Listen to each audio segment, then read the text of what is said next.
Hello there, Leos. Welcome to your April 2018 tarot reading. So, my sincere apologies for not being able to deliver these readings for you since the month of January.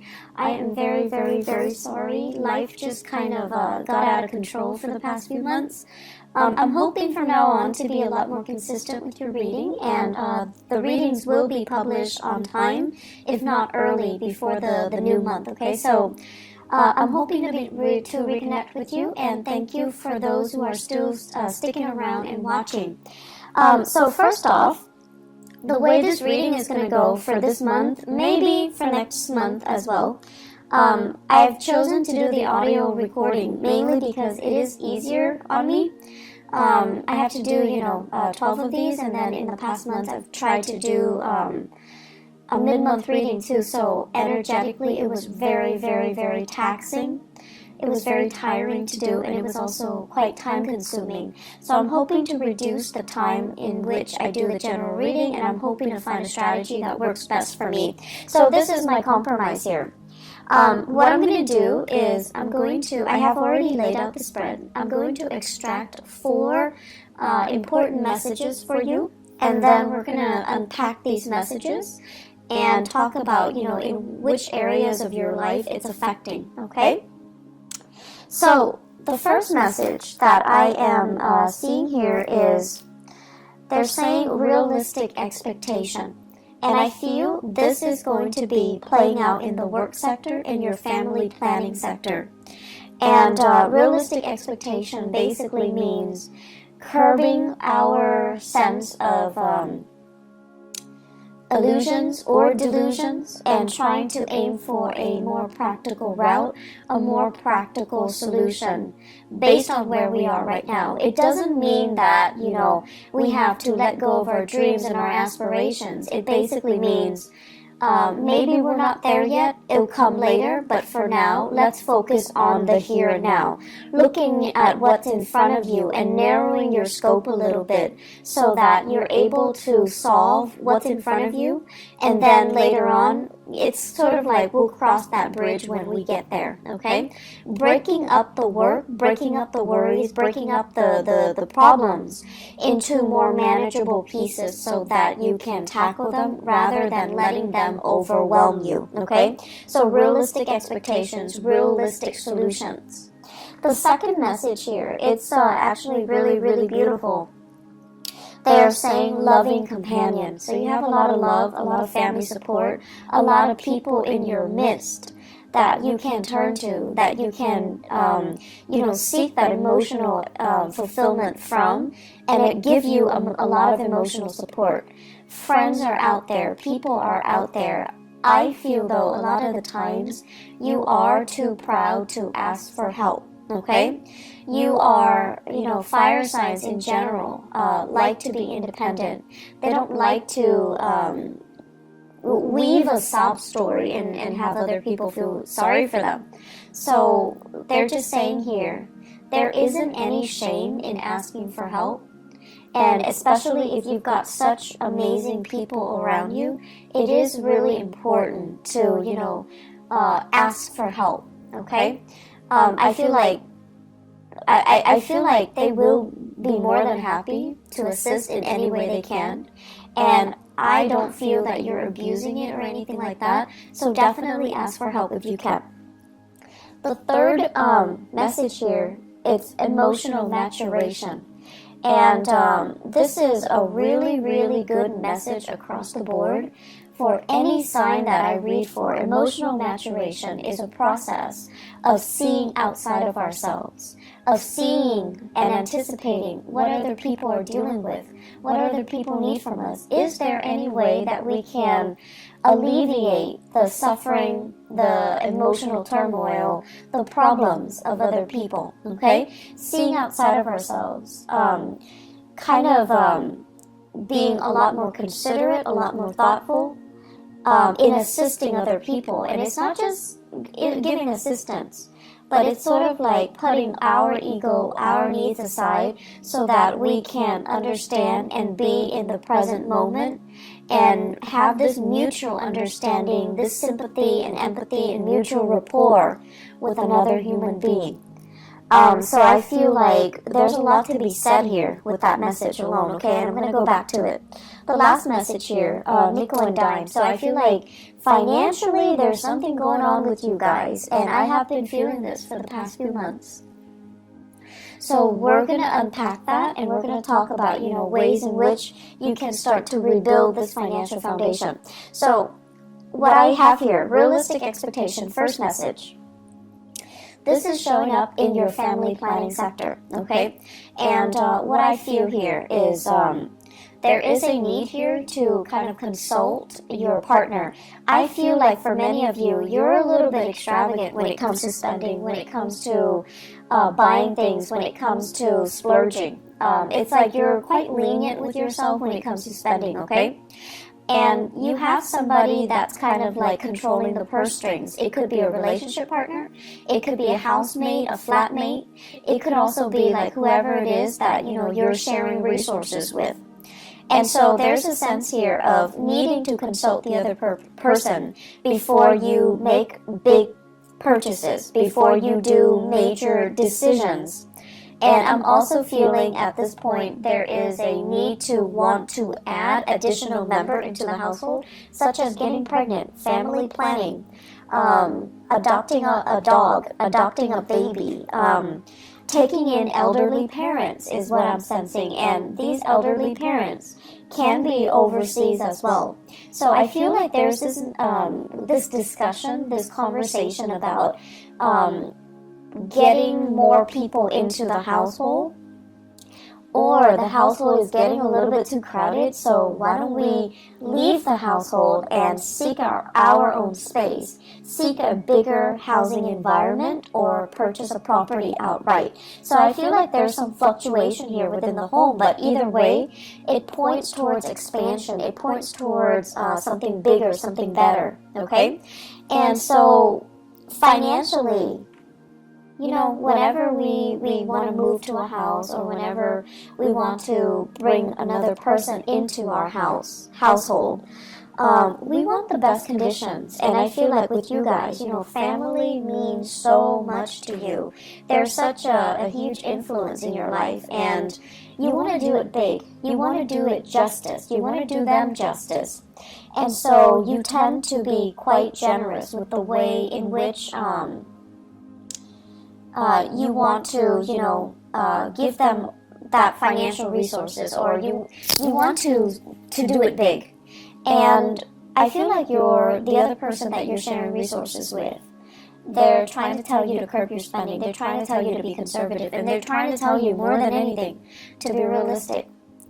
And I feel like the past few months, since the November timeframe, many of you had to cut corners, you had to skimp, and you didn't like that. You didn't want to have to do those things. And so it's gotten to the point where you're actually sitting down, and you're going to have to, be very realistic here. First of all, with the spending.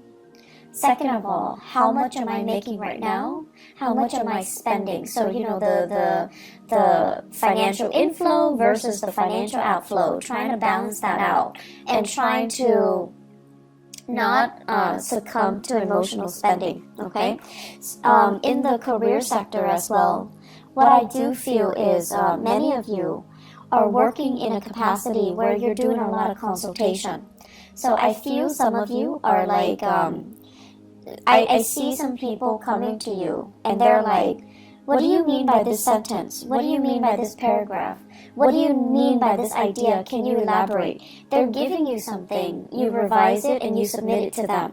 So this can be a manuscript, this can be a transcript, this can be like an essay, a piece of artwork. You're working on a consultancy basis, and you're working on a project basis. And so the financial inflow might not be, consistent. It doesn't feel to me like a regular 9-to-5 work. It seems to me like contract work. It seems to me like you're getting paid on a contract basis. But either way, I feel like you enjoy the work that you do. You're getting positive recognition. And I feel many of you are at a point where your career is just starting to take off. And in about 10 months time, it's gonna take off. It's like you're preparing things right now. Right now where you are, it's a little bit of a launching pad, okay? Like a stepping stone. You're taking these minute steps, and then you're going to take off. But I do feel it's going to be in about 10 months' time before you finally make it, before you finally launch, before you finally start to make the type of money that you're hoping for. So right now, be conservative, be realistic, and have these realistic expectations, okay? You know, the whole process about skimping, it's not fun. It's definitely not fun when we have to really watch what we're doing, and we have to be, you know, really conscious of it. I'm also sensing many of you are in the public eye for whatever reason, and a lot of Leos actually are politicians, are great teachers as well, orators, lecturers, and things like that. So I'm not surprised that you're in the public eye and you have really strong, you know, charisma and stage presence.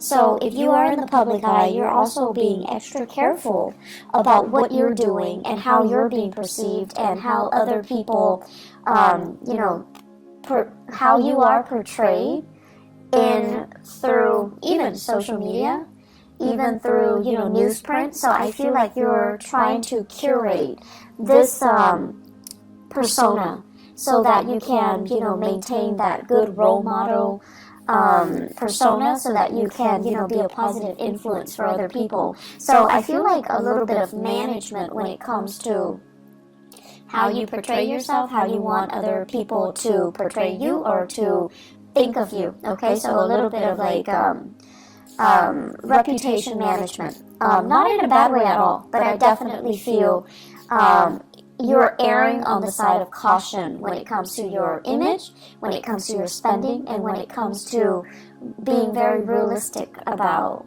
what is expected of you, what you can and cannot do, and being very honest about, I want to say, portraying that to other people.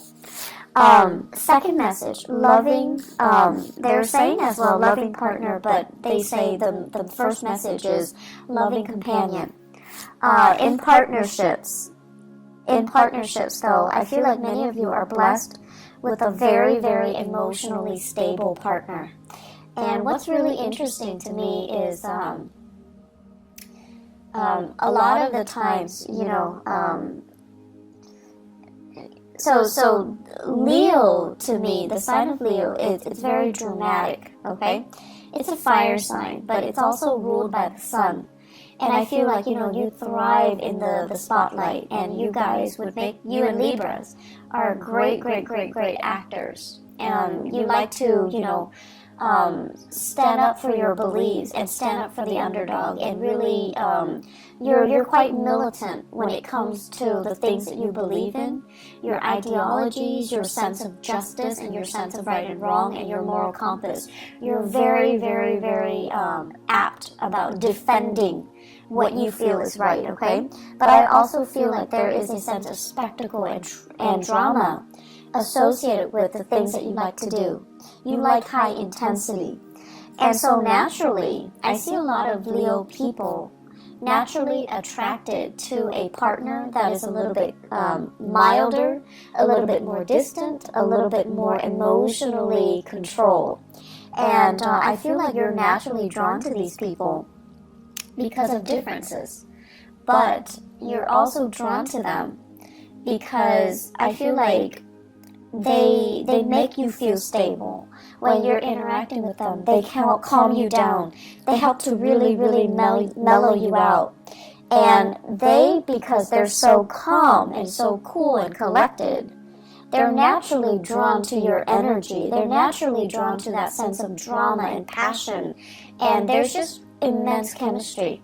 So you have a partner here that is very like, it's like a calm lake, okay? Someone who's really calm, and they're great under pressure, and they never act out of character. They never break that facade, which I think is really admirable. So you have a partner here that is kind of someone who's like, I don't want to say indulging you, because that sounds so patronizing, but I don't feel like it has any negative connotation. So for example, I see you guys excitedly, coming home, and you have this latest project, this latest idea that you want to implement, and you're like, talking a mile a minute, excitedly gesturing and telling your partner about everything that you experience and what you're planning to do. And I see your partner sitting there kind of smiling with a little bit of a smirk, because they're amused. They're amused by how excitable you can get. They're amused by how passionate you can be. And they're amused by how, totally immersed you are when you are passionate about something. I feel like that's why they're really, really drawn towards you guys. And you know how when you watch children, when they're really, really immersed in something, they're like so happy. They're just so pure, and just all you see is this ball of joy. And that's what it feels like to your partner when they're observing you do something. They're just amazed by how, I want to say, single-minded you can be when you are really, really passionate about something. And so you've got a partner that is really emotionally supportive. You've got a partner that is, it's like they're willing to go above and beyond just to capture that moment, just to, sustain or recreate or to maintain that moment so that you can be so happy, okay? Like they love seeing that in you, and they're willing to jump through hoops to make it happen, just to realize your dreams, just to make you constantly that happy. For many of you, I feel here you have a water sign, a Pisces, Cancer, Scorpio. This is a person that is really, really, really grounded. They love you, they support you, and they don't feel threatened at all by your achievement. So, needless to say, I just feel like a good partner should never feel threatened. A good partner should always emotionally support us from behind the scenes if they need to, okay? But some couples, it's really difficult for them to share the spotlight. But I feel with your relationship partner, you've got somebody that is really, really, really willing to get their hands dirty, willing to make it through with you, willing to, go through thick and thin with you. So you've got somebody who is really amazing by your side. For others of you, I feel here an earth sign, okay? So a Taurus, a Virgo, or a Capricorn. And I'm sensing so if it's an earth sign, the tendency is like this. You give them all these ideas, and rather than just being quiet, they're going to say okay, you can do this, but you're going to need to change these things. So it feels a little bit like they're poking holes in your theory, and you're going to feel like, but this is just the preliminary stages. I'm just thinking about this right now, and this is not the final product. And so you're getting a little bit defensive. But this person, the way that earth signs operate, they show they care by listening to you and giving feedback. That's just the way they are programmed, and that's just the way they operate. And they're not like the water sign where they can sit there and, support you from behind the scenes or, do anything that you help them. But the earth signs, if you need their help, 100% they will be there, even if they don't agree with you, even if they feel like this is like a pipe dream, it's never going to come together. If you need their help, and if they can be of assistance in any way, they're going to be there. They're going to be the one passing out the flyers. They're going to be, up at 3 a.m. with you drawing, making posters, painting murals, and things like that. So people show their love in different ways. People show their support in different ways. And so just because one person is like listening and they're not doing the actions like the water sign, doesn't mean they don't love you. And just because, you know, the other person is like poking holes in your theory, like the earth sign, they're a little bit more critical, and they need to make sure that you know what you're getting yourself into. Just because they care. That's just the way they care. It doesn't really diminish the love and the support, okay? And honestly, if these two people or two signs didn't care, they wouldn't be around, okay? So I feel like you might be doubting it, or you might be going through a situation where you're frustrated. And you know, we get frustrated with our partners all the time. But during Mercury in retrograde, the energy is really volatile. So it is important for us to really put ourselves in other people's shoes, and especially learn to put ourselves in our loved ones' shoes and see how they feel about us, and see how they're trying to show they care through the ways that they can support you, or the things that they can help you with, okay? So I feel like you've got someone who's really loving by your side. Companionship as well, friendship, family, relationships. You guys have a lot of support. I do see this unconditional love coming from siblings. So for those of you who are fortunate enough to have siblings, there's this outpouring of love. They're babysitting you, they're watching the kids, they're cooking for the kids, they're taking the nieces and the nephews out while you're studying, while you're taking exams, while you're working overtime. So props to those siblings, okay? I feel like the relationship, the sibling relationship, there is so much love here, and I feel like it's going to make you, it's just going to give you that sense of appreciation that somebody is willing to, you know, go above and beyond to assist you. So you've got a lot of support coming in this month, Leo. There is no reason for you to feel isolated and to feel like, oh, they don't really love me, I'm going to wait for them to reach out. Don't get into that habit of only seeing things from your point of view and not accepting the way that other people show they love you, okay? Third message here, emotional maturation. So the emotional maturation message goes hand in hand with everything that I talked about before, the two messages that comes before. You're at a point where recently, as of, I'm seeing the time of Scorpio last year, so November 2017, things were a little bit rough for you. So I feel like there was a major disappointment here. There were major obstacles and major setbacks. I feel it playing out in your career sector. And I'm feeling it playing out, first of all, let me see, education sector, higher education, okay? I'm also seeing it play out with in-laws. So higher education, in-laws, and that rules the 9th house. So whatever the setback is, you overcame it, and it left you feeling very jaded and very emotionally distraught. If it happened with in-laws, you feel like, I don't know how they feel about me. I don't know if they like me. I don't know if I like them. So I feel that.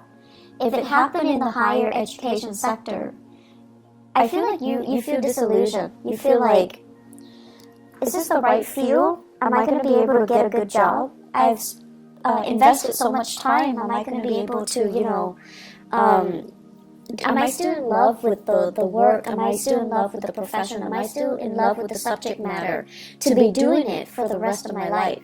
So you have some major dilemmas or even major like turning points in your life when it came to your career and also education, okay? And when it comes to the career sector, it's almost like you had to, I'm seeing here, the work itself shouldn't be physically taxing, but it was very physically taxing. I see you traveling distances, like huge distances. I'm seeing you operating or working on uneven terrain in areas that are like, you know, it's like you have to be the one to create that trail. it's like you're in a virgin land, and there isn't a trail that's already created for you, so you have to blaze that trail.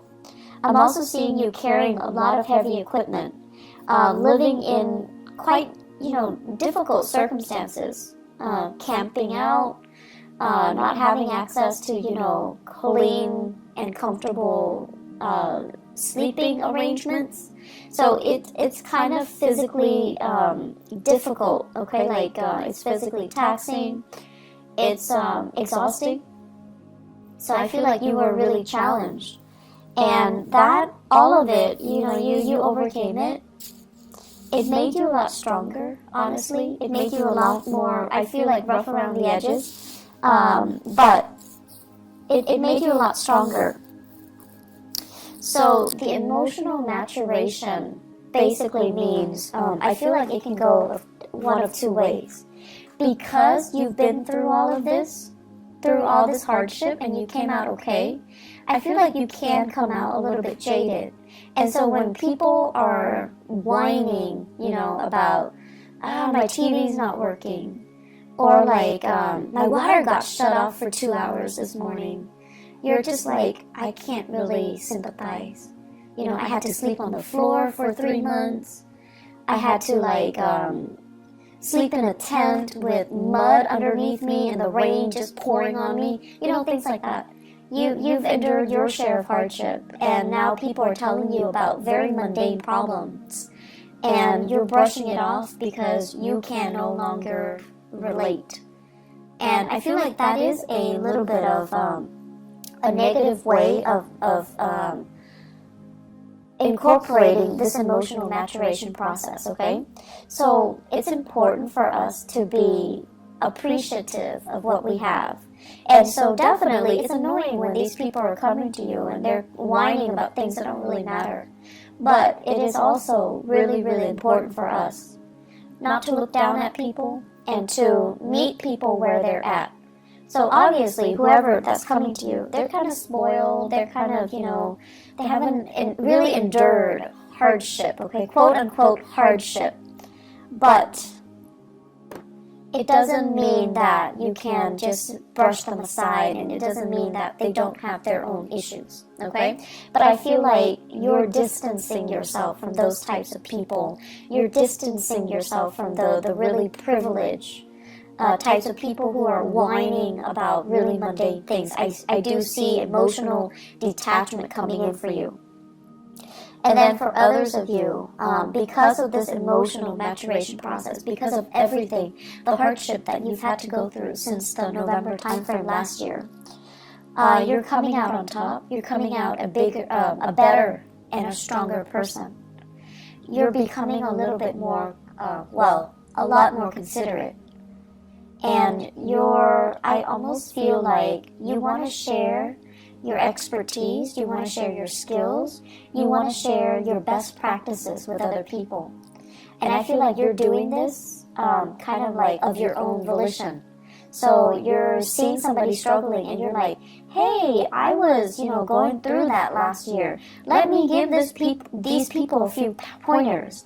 And then I see you put in a position where you're teaching them, you're guiding them, or you're giving them, pointers as to what they need to do. Okay, so it's actually a really beautiful process because you're sharing your knowledge and you're sharing it in a way where you intuitively know it's going to help them. They're going to be where you were last year. They're going to be in that same spot. And whatever pointers you can give them to really help ease and facilitate that process for them, that's what you're going to do. If people are whining about mundane things, just let them whine. Don't let it get to you, okay? And then whatever capacity you can help people, definitely do so. The final message that I'm going to leave you guys with here is nickel and dime. And the nickel and dime isn't so much about being bankrupt or being, destitute. It's more about foregoing immediate pleasures for long-term gain, okay? So you're really, really, really, really thinking about, I feel many of you the way that you're thinking about money is definitely going to change for the next 10 months. And the way in which I feel like your framework regarding money as a means to an end and not an end in itself. And I know that sounds really cliche, but it needs to be said. Because I feel like there was a lot of money wasted. A lot of money wasted for the past 3 years. And I feel like some of you know exactly what I'm talking about. Money that came really fast, they left your hands really fast. And I also feel as well, let me see, money that you thought was going to be around forever and ever and ever. Money that it's like it's like a bottomless well, okay? You need it, it's there. You need it, it's there. Or the work situation was so prosperous. You worked and there's that paycheck, but something happened. And then the supply of money or the consistency just wasn't, it's no longer here anymore. And so you're really, really thinking about the building blocks for your future wealth and prosperity. You're nickel and diming yourself. You're being very, very cautious about spending. You're being a lot more responsible. And you're obsessively, checking the bank account. Some of you are waiting for sources of funding to come in, and it's getting delayed. Okay? And so it's not a good place to be when we count on something and it's not there. But I feel like it's going to clear up for you. Let me see, 1, 2, 3, 4. I want to say like 5 weeks time. 5 weeks time might take us into the May time frame. Okay, so May. I'm also sensing as well, it's just like the financial situation is a little bit unstable right now. Keep trucking on, keep saving, and I know it's not fun to, have to nickel and dime ourselves and to have to, be super, super conservative. And I feel like the only danger for you guys is you have to do it for so many months before you're just like, F it. And then you splurge, and then you go through, periods of like intense spending. So please be careful about that. Home renovation, that's in order. It's going to be wonderful. It's looking really good. I also feel as well, they're saying here, they keep saying, your siblings, you've got amazing siblings, okay? Whatever you think they feel about you, yes, they think you're stubborn. Yes, they think like, oh my gosh, you are such a,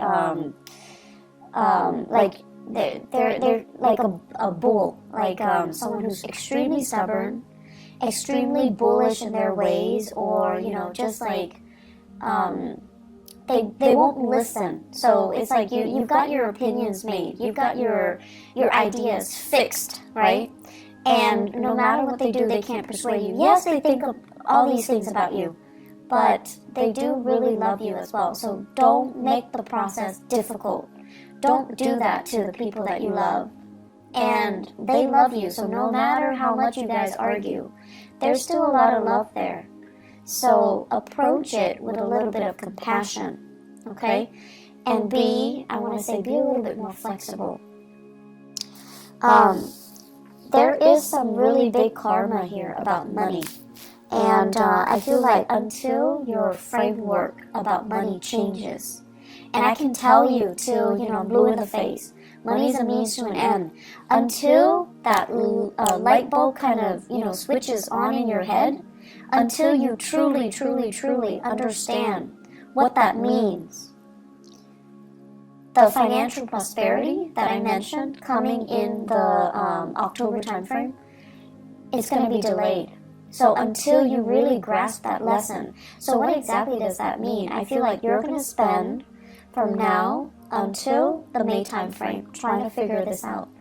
And once you figure it out, lesson learned, there's going to be huge prosperity coming in the later part of the year, okay?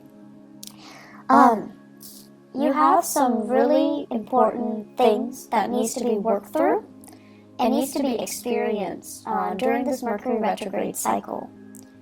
So I'm sensing here that,